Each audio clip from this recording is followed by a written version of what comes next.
Good afternoon, good Erev Pesach. Seems like just yesterday was the blowing of the shofar, and here we are today. And maybe feeling a little bit unsure and insecure about if we're going to be able to handle this. Me do a seder? I'd like to share a thought with you that hopefully will give you some chizuk, some encouragement. But before that, a word from our sponsor. Good afternoon, this is Rabbi Green, reminding you, if you haven't yet, to please make an Erev Tavshilin. You'll find it in your Sidurim, the process, the procedure, the words to say, the bracha, a very important thing that allows you to, having begun your cooking for Shabbos this afternoon, to continue it on Friday so that you'll be able to have nice, fresh, good food for Shabbos. Back to our program. The central section of the Haggadah, when we start saying, Say Ilmad, go and learn, answering the questions of the child, in which the majority of the Exodus story is taught, is built around a very brief passage in Parshas Kisavai, something that we read closer to Rosh Hashanah time, in the book of Deuteronomy. Passage over there tells us that at the end of the harvest season, in the land of Israel, that the Jewish farmer would have to go out into his field. He'd have to bring the bikurim, the first fruits that had blossomed. He would take those to the temple in Jerusalem. And there was a magnificent, exciting ceremony that accompanied the performance of this tradition, where all the farmers got together and they stayed out overnight in their fields, and then they came together with all their various offerings that they had. This one of this basket of grapes, this one of this basket of figs, etc. And they would go en masse in a kind of caravan to the Holy Temple in Jerusalem to present these fruits as a gift to God via the Kohen.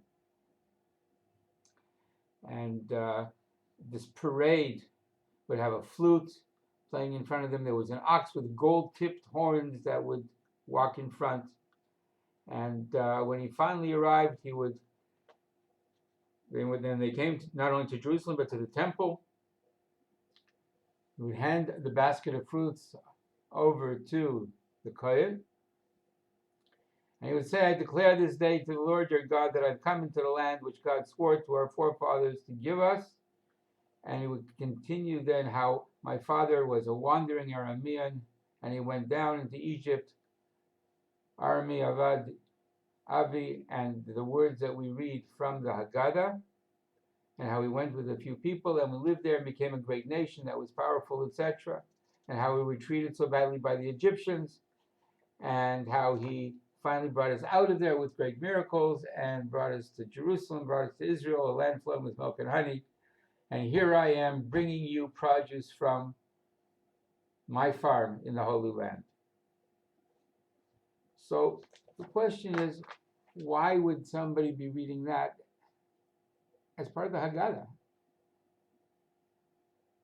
Now, there are a couple of points that answer that question that I'd like to share with you this afternoon. The first one is very simply that we see that we succeeded. That we started off in a very, very low situation. We were slaves to Pharaoh in Egypt. Our forefather Jacob was a stranger in a strange land. And nevertheless, God's kept his promise to us throughout the generations. And no matter how bad the situation might have seemed, ultimately he brought us into the land of Israel, and he allowed us to be able to farm that land and to be able to have the produce that we could bring to the Beis Hamikdash. So perhaps that's one simple, very simplistic message, that keep thinking positively and things will turn out fine. But I think there's a deeper message, something that I think is very important, especially for many of us that are perhaps running our own seder and not sure exactly if we're going to hit all the high points. When we read the description, you can sense all the pomp and the ceremony that was going on. Such a momentous occasion, these guys coming with their baskets of fruit. What was the big deal? A poor farmer, a young lad, an old man, bringing a few fruits in a modest basket to Jerusalem as a gift to the priest who, working in the temple, doesn't make a living on his own and is supported by the community. It's a nice gesture. It's a fine deed, if you will. But he's not bringing like everything he's got. He's a couple of fruits, a bunch of grapes, a couple of figs. And it's quite possible that his orchard isn't producing the finest stuff in the world either. So what warranted such an excitement and such a ceremonious welcome? I mean, look where they're coming. They're coming to the holiest of holies. They're coming to the temple itself to give this gift and to declare that God has kept his promise to them over the years. It's a bit strange. And yet it's precisely this experience which offers a glimpse into a very essential idea of Judaism. A simple farmer delivering a basket of fruits to the kohen, to the priest in Jerusalem, is the embodiment of the entire narrative of Jewish history. His or her daily struggles and gifts constitute an indispensable note in the grand symphony of the Jewish people. Our national story, our global story, is made up of individual hearts, individual baskets, individual fruits. It's not only the big, momentous, dramatic, earth-shattering experiences which deserve to be noted.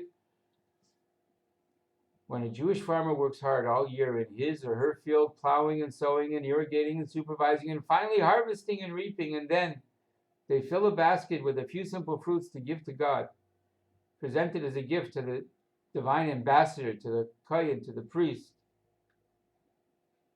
This in Judaism is a big deal. William Blake said, to see the world in a grain of sand and infinity in a flower. To be able to look at a basket held in the hand of a farmer and to see the national experience embodied in that,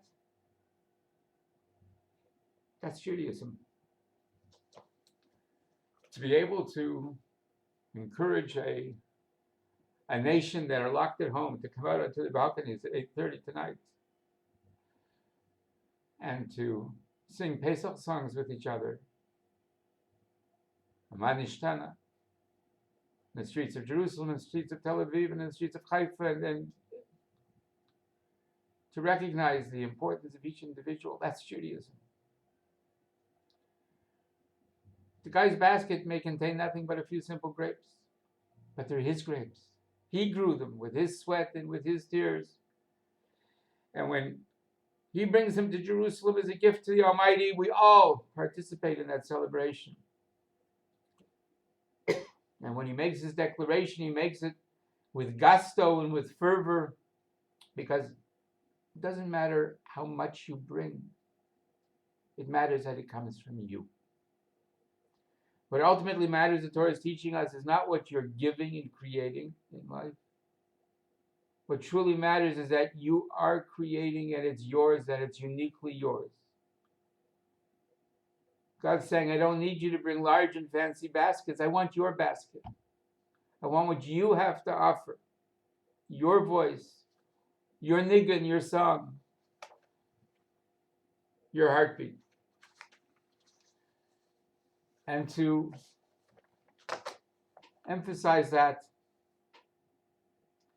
when Moshe was approached initially by God to rescue the Jewish people, and he demurred and he deferred and he said, who am I? What do I don't have what it takes.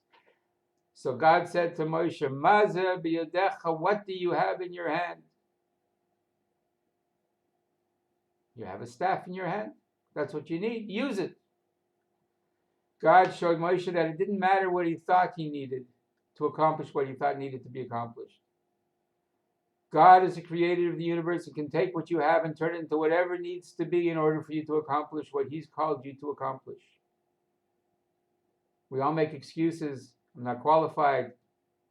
I don't have the talent. I don't have the personality. God says, I know all that. I created you. I've put you in the situation that you're finding yourself in at this moment. But what do you have in your hand? All I'm asking is that you use what you've got.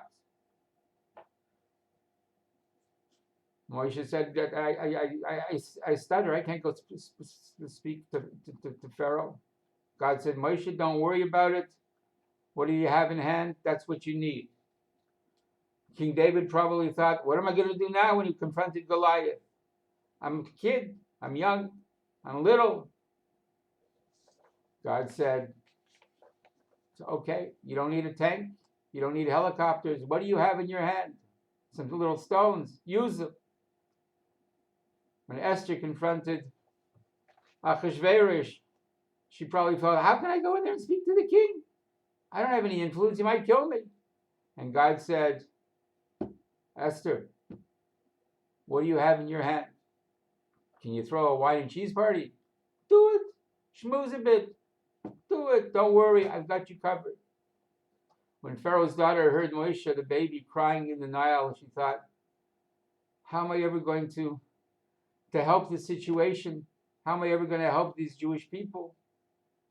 Just one little person. And it's too far away. I can't reach. And God says, what do you have in your hand? If it's just your hand, then use it.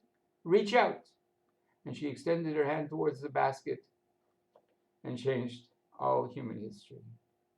So when you're sitting at your table tonight, what's in your hand? It might not seem like much, but if that's where you are, and that's who you are, and that's when you are, then that's what God wants you to be. Right at that moment, you are exactly where God wants you to be. He wants to take us places we never dreamed of. He's God. He's going to pour his blessing into the work of our hands so that we can lead the rich lives that he has in store for us, and we can accomplish what needs to be accomplished as he manages the world around us and manages what comes out of our deeds.